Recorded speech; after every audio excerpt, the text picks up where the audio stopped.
Hello friend, today start with 7th class as a science chapter 6 measurements of physical quantity. Today see the exercise. Last lecture see the topic of the measurements of physical quantity, right? See exercise first question. Baka first write answers to following questions in your own word. तुमच्या शब्दात काय करायचे ते खालील जी काय प्रश्न आहे त्याची उत्तर लिहायचे. बघा फर्स्ट पाठ समजलं असेल तर इझी जातं आणि प्रत्येक जे आन्सर आहे ते टॉपिक मध्येच आहे, चॅप्टर मध्येच आहे. बघा why is the weight of a same object differently on different planet. म्हणजे जे वेट आहे, वेट म्हणजे काय, वजन. वजन हा काय टॉपिक मध्ये पाहिलेला आहे, बरोबर आहे का.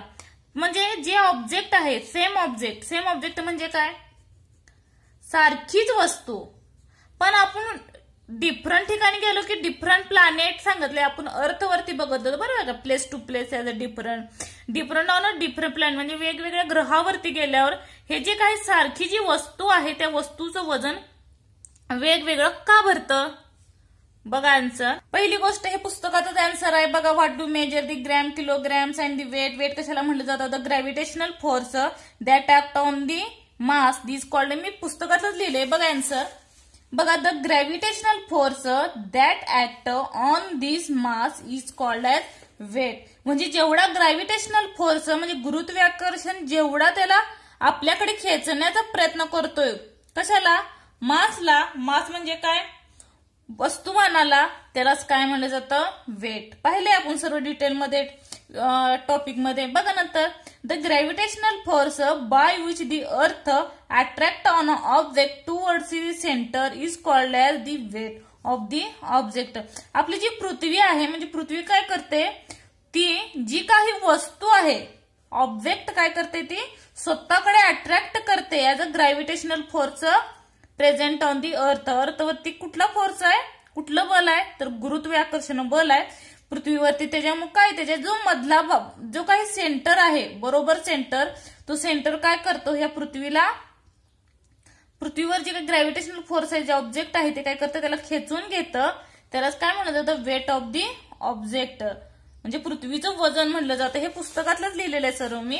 नंतर बघा बट ऑन डिफरंट प्लॅनेट. मी फक्त इथं प्लेस होतं, प्लेसच्या ठिकाणी, प्लेस म्हणजे काय, ठिकाण. ऑन द अर्थ दिलं तिथं फक्त ते मी काय घातले, प्लॅनेट घातले. बघा but on different planet the gravitational force may be different magnitude. म्हणजे जे काही परिमाण आहे, जे काही ऑब्जेक्ट परिमाण आहे ते different on the gravitational force वरती डिपेंड करतं. ह्याची व्याख्या आपण 6th स्टँडर्डला पाहिली असेल, आठवत असेल तुम्हाला, बरोबर आहे का. म्हणजे ग्रॅव्हिटेशनल फोर्स म्हणजे काय, आपल्या पृथ्वीवरच जास्त आहे, बाकीच्या प्लॅनेटमध्ये ग्रहावरती आहे का, नाही. त्याच्यामुळं काय होतं, ते जे मॅग्निट्यूड आहे ते परिणाम काय होतं, डिफरंट आढळून येतं. नंतर बघा therefore the weight of the same object. म्हणून जे काही सेम ऑब्जेक्ट जे आपण पाहिलं, जी काही एकसारखीच वस्तू आहे ती काय करते, डिफरंट ऑन डिफरंट प्लॅनेट. म्हणजे वेगवेगळ्या ठिकाणी, वेगवेगळ्या ग्रहावर वेगवेगळे म्हणजे भरतं. इथं फक्त मी प्लेसच्या ठिकाणी काय घेतलंय, प्लॅनेट घेतले. इथं अर्थ होतं, इथं प्लॅनेट येणार. ग्रह, कारण ग्रह हा आपल्यातला पृथ्वीचा एक भाग आहे, तो वेगळा पडतो, म्हणून इथं फक्त काय घातले, वरच्या ठिकाणी प्लॅनेट घातले. नेक्स्ट बघा, नेक्स्ट बी बघा, what precaution will you take to make accurate measurement in day to day affair. म्हणजे दैनंदिन जीवनामध्ये अचूक मापनासंदर्भात. प्रिकॉशन म्हणजे काय, अचूक मापन, बरोबर आहे का. आणि ना डे टू डे लाईफ म्हणजे दैनंदिन जीवनामध्ये कोणती काळजी घ्यायला अचूक मापनासाठी पाहिलेलं आपण इथं दिलं त्याने, बरोबर आहे का. तेच लिहिलंय मी. कुठलं यूज करता, मेजर एजर the measurement the the balance carry. हे सर्व मी व्यवस्थित सांगितलेलं. आन्सर बघा कसं लिहायचं तेवढं पॉइंट वाईज. बघा many litres of petrol at the petrol pump indicates to ensure this.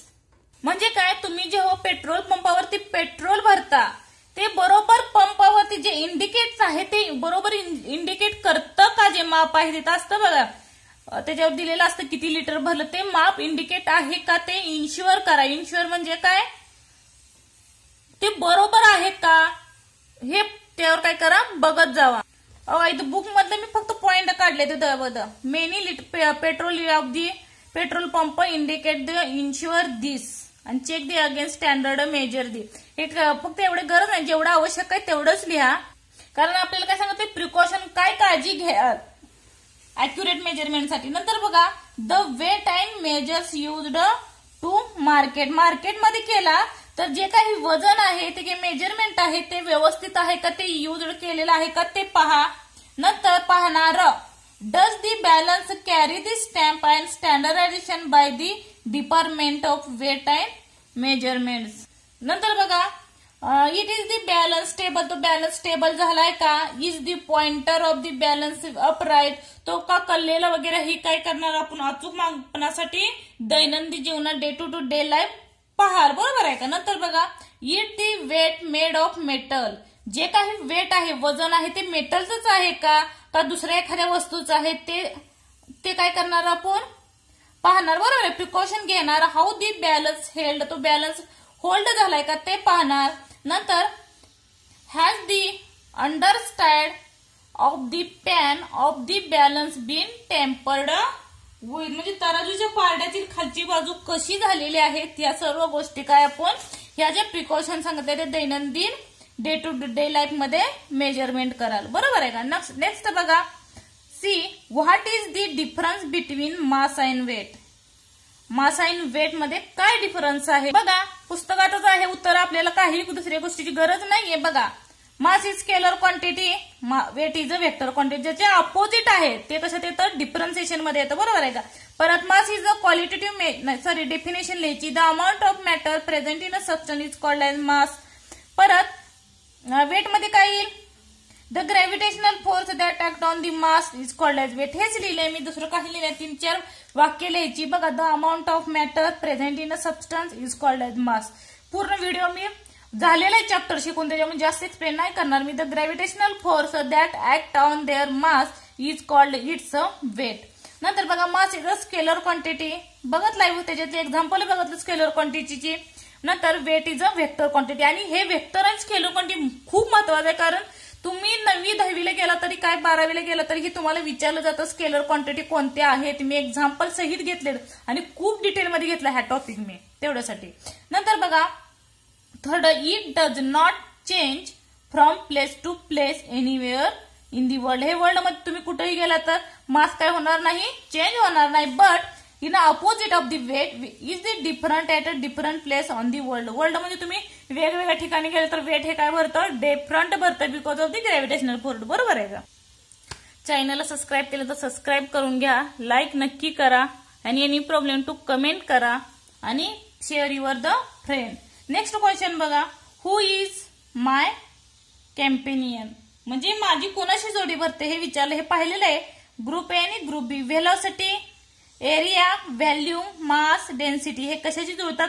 Me direct answer कसं लिहायचं बघा, कारण काय काय जण काय करतात, एक्झाम्पल सोडवताना डायरेक्ट कशाला जोडी बसतात ते क्रॉसिंग मध्ये लिहितात, पण तसं आन्सर न लिहिता बघा, व्हेलॉसिटी असेल तर त्याचं आन्सर जे असेल ते समोर लिहायचं. मीटर पर सेकंड, हे जे चिन्ह आहे ह्याला पर म्हटलं जातं.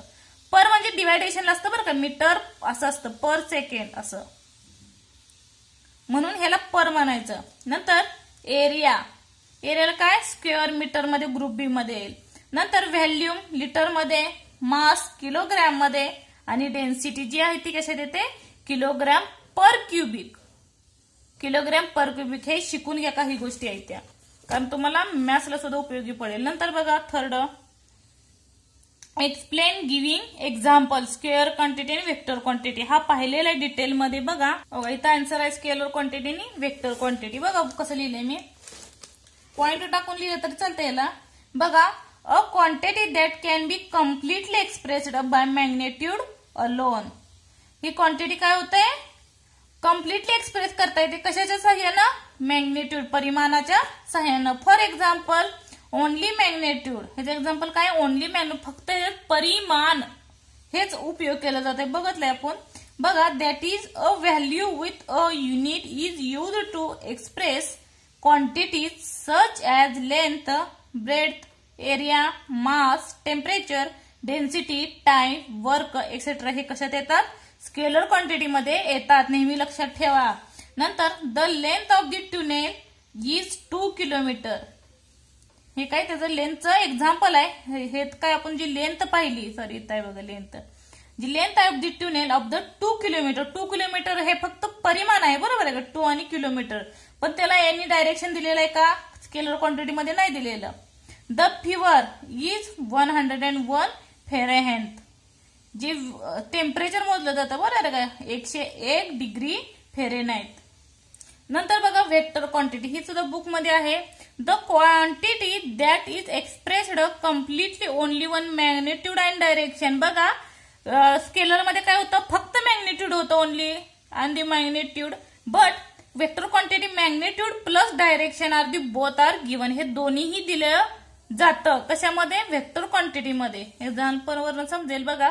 Displacement, velocity are the vector quantity. Displacement विस्थापन आणि व्हेलॉसिटी आणि जो त्याचा काही वेग आहे हे कशात येतात? वेक्टर क्वांटिटी मध्ये येतात.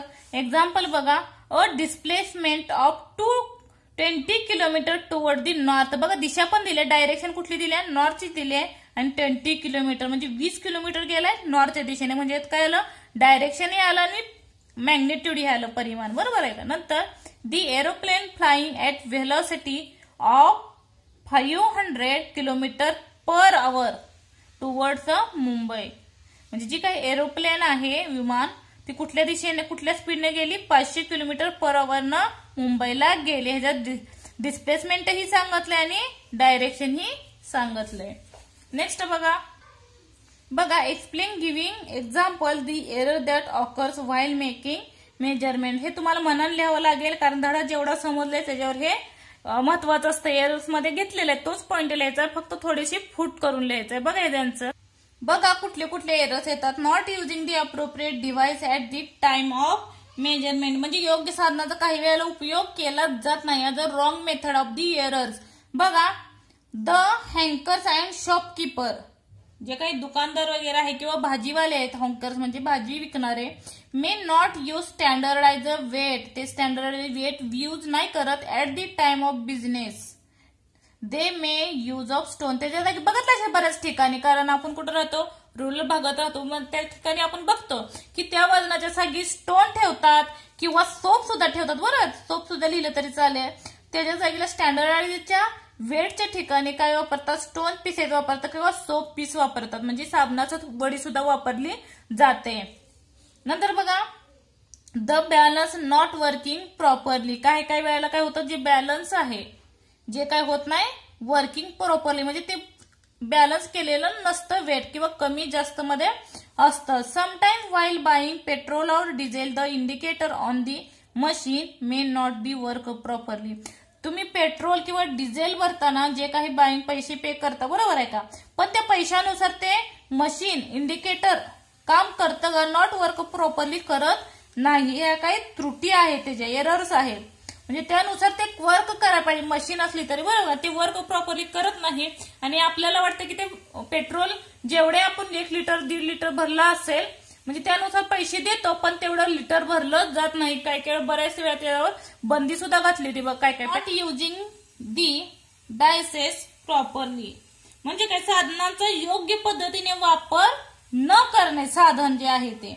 बघा while weighing the balance the jerk giving conclusive pointer to fluid and given improper reading. मापन करताना काय करतो? तराजूची जो काटा आहे त्याचा काय करतो आपण? फेरफार करून वापरला जातो. म्हणजे फेरफार म्हणजे काय?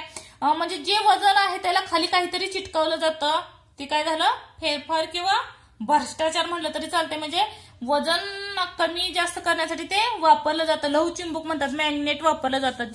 ज्या साईडला आपलं जी भाजीपाला ठेवायचं असेल किंवा किराणा माल ठेवायचा असेल त्या ठिकाणी ते वापरलं जातं. त्याच्यामुळे काय होतं? ते जे अॅक्युरेट माप आहे त्याच्यापेक्षा ते मॅग्नेट लावल्यामुळे काय होतं? वजन कमी भरलं जातं. इज अ फेरफार.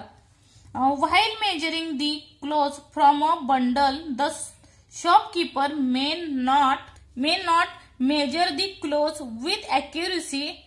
Customer should pay keen attention to the measurements of the buying things. म्हणजे काही काही वेळेला काय करतो? हे नाही दिलं तरी बघा, आपण जेव्हा कपड्याच्या क्लोथच्या दुकानात जातो तेव्हा काय दिसून येतं, ते अंदाजे पट्टीने मोजतात, पण आपलंही एवढं लक्ष नसतं की त्याच्या साह्याने ते बंडल पटापटा करतात आणि ती अॅक्युरेट मेजरमेंट बघितलं जात नाही. त्याच्यामुळे काय होतं, जे क्लोथ्स जे आहे ते बंडल्स किंवा ते मेजरमेंट्स आहे आपल्याला काय होतं, कमी येऊ शकतं. बरोबर आहे का? ते कशाच्याही साह्याने मेजर करतात. आपल्याला माहित असतं का, आपल्याला वाटतं ते अॅक्युरेटच असेल, पण काही गोष्टी आपण सुद्धा पाहणं तेवढंच काळजीत आहे. जे व्यतिरिक्त करणं हा म्हणजे आपल्या रोजच्या व्यवहारात वापरला जाणार आहे. बरोबर आहे का? आणि सायन्सचा हा विषय जसा आहे की आपल्या दैनंदिन जीवनात त्या वापर होत असतो, पण आपल्याला माहिती नसतं. तेवढी काळजी घेणं काय आपली जबाबदारी आहे. नेक्स्ट बघा, give reason. It is not proper to measure quantity by using body parts as unit. म्हणजे शरीराचा जो भागाचा वापर मोजमाप करणं योग्य नाही. का योग्य नाही? Give reason. बिकॉज बघा, the measurements of body part for every person will be different. हे पाहिलेलं आहे हँडस्केप मध्ये, 1-2-3 ऍक्टिव्हिटी करून पाहिलं तर सांगितलं तर. बरोबर आहे का? म्हणजे प्रत्येक पर्सनचा हँडस्पॅन बघितला तर प्रत्येक ठिकाणी वेगवेगळा येणार आहे. कारण लहान मोठा म्हणजे उंची प्रत्येकाची काय सारखी असते का? नाही. त्यामुळे काय, every person will be different. प्रत्येक पर्सनचा काही बॉडी पार्ट आहे तो वेगवेगळा आहे. There is no standardise to any kind therefore it is not proper to measure quantities by the using body part. हे आहे हँडस्कॅप मध्ये बघू शकता आणि ते घेतलं व्यवस्थित मी. नंतर बघा, it is necessary to get the weight and measure standardised at regular interval. म्हणजे काय, ठराविक कालावधीनंतर वजन व मापे प्रमाणित करून घेणे आवश्यक असते. म्हणजे ते स्टँडर्ड काही वेळा बदलू शकतात, म्हणजे कमी जास्त कुठेतरी आदळून आपटून होऊ शकतं. बरोबर आहे का? Due to the constant use the weight and standardisation using such devices may result into malpractice. Therefore it is necessary to get the weight and measurement standardise of the regular interval. Last आणि शेवटचा question बघा, 6. Explain the need for accurate measurements and the device to be that used. म्हणजे अचूक मापनाची आवश्यकता व त्यासाठी वापरायची साधने कोणती ते स्पष्ट करा. हे जर सुद्धा आन्सर तुम्हाला जनरली लिहायची काही गरज नाही. बुक मध्ये शिकवलाय. जर टॉपिक जर व्यवस्थित समजला तर आपण काय लिहू शकतो, जास्त पाठांतराची ह्यात पोपटपंचीची काही आवश्यकता नाही. जेवढा समजतोय त्याच्यावर तुम्ही लिहू शकता. एवढं लक्षात ठेवा, याच्यात पाठांतर करण्याची आवश्यकताच नाहीये. जेवढा टॉपिक तुम्ही जेवढं समजून घ्याल, जो काही टॉपिक आहे, तर तुम्हाला बघा जे अॅक्युरेटली समजला नाही. शब्दार्थ साठा फक्त जास्त ठेवा. एखादा शब्दात प्रॉब्लेम असेल तो शब्दार्थ लिहून काढा, तो पाठ करा वाटलंच तर. पण जी काही प्रश्न उत्तर आहे सायन्स मध्ये पाठ नका करू. बघा 6चे आन्सर पॉइंट मध्येच आहे. As a important of accurate मध्ये बघा इथं दिले बघा. An appropriate device has be use to measurement. हा पहिला पॉइंट झाला. दुसरा, measurements of substance that are precious of the great importance and very small quantity is done meticulously and accurate. बरोबर आहे का? नंतर, due to the advancement of the technology device that measure very small magnitude of quantity like distance, mass, time and temperature are available. आणि example, for example आहे 4 तर 4 point होतात. तेवढे sufficient and distance and time connection with a very important sport combination, mass of gold, body temperature etcetera. हे काय बहुत म्हणजे अतिशय महत्वाचे आहे. ते काही एक्झाम्पल सुद्धा दिलेले आहेत. हे 4-5 एक्झाम्पल त्याच्यासाठी सफिशियंट आहेत. व्हिडिओ आवडला असेल तर नक्की लाईक करा आणि चॅनलला सबस्क्राईब करायला विसरू नका. थँक्यू.